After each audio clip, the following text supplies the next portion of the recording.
Cinema ரகசியம் நேயர்களுக்கு வணக்கம். கிளாசிக் தமிழ் சினிமாவில் நட்சத்திர ஜோடியாக வலம் வந்த எம்ஜிஆர் சரோஜா தேவி ஜோடி பல வெற்றி படங்களை கொடுத்திருந்த நிலையில் தயாரிப்பாளருக்கு சரோஜா தேவியுடன் ஏற்பட்ட மோதல் காரணமாக அவருக்கு போட்டியாக ஜெயலலிதாவை கொண்டு வந்துள்ளார். அதற்கு கண்ணதாசனும் தனது பாடல்கள் மூலம் உதவியுள்ளார்.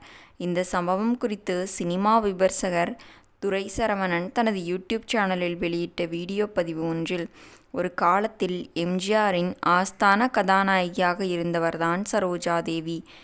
எம்ஜிஆர் சரோஜா தேவி ஜோடி புகழ்பெற்ற காரணமாக இருந்தவர் தயாரிப்பாளர் சின்னப்பா தேவர்.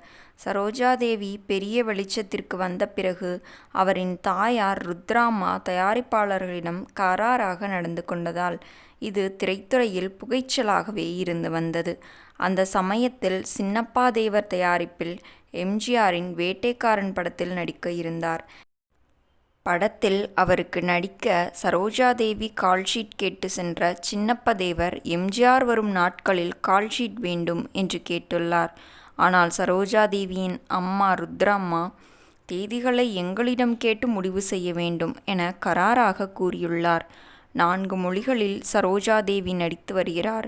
சிவாஜி கால்ஷீட் கேட்டே கொடுக்க முடியவில்லை.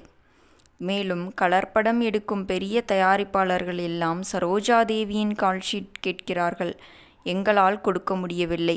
நீங்க பிளாக் அண்ட் ஒயிட் படம்தானே எடுக்கிறீங்க என்பது போல் ருத்ராமா சொல்ல, இதை கேட்டு கோபமடைந்த சின்னப்பா தேவர், என் படத்தில் யார் நடிக்க வேண்டும் என்பதை நான் தான் முடிவு செய்வேன்.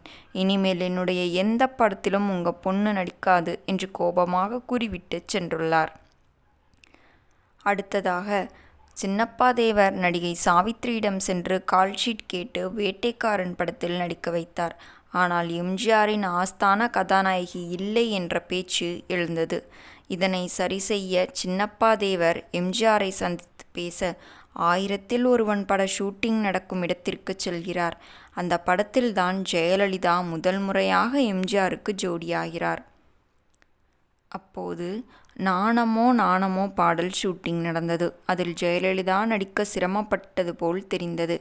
இயக்குனர் சின்னப்பா தேவர் எல்லோரும் அவரை தேற்றி நடிக்க வைக்கிறார்கள். ஆனால் பின்னர் காட்சியை மீண்டும் போட்டு பார்த்த போதுதான் ஜெயலலிதா கவிஞர் கண்ணதாசன் வரிகளுக்கு ஏற்ப சிறப்பாக நடித்தது தெரியவந்தது. நேயர்களே, எம்ஜிஆர் ஜெயலலிதா ஜோடி உங்களுக்கு பிடிக்குமானால் உடனடியாக நமது சினிமா ரகசியம் சேனலை சப்ஸ்கிரைப் செய்து கொள்ளுங்கள். இந்த வீடியோ பிடித்திருந்தால் வீடியோவிற்கு ஒரு லைக் கொடுங்கள். மேலும் நாளை இது போன்ற சுவாரஸ்யமான சினிமா ரகசியத்துடன் உங்களை சந்திக்கிறேன். நன்றி, வணக்கம்.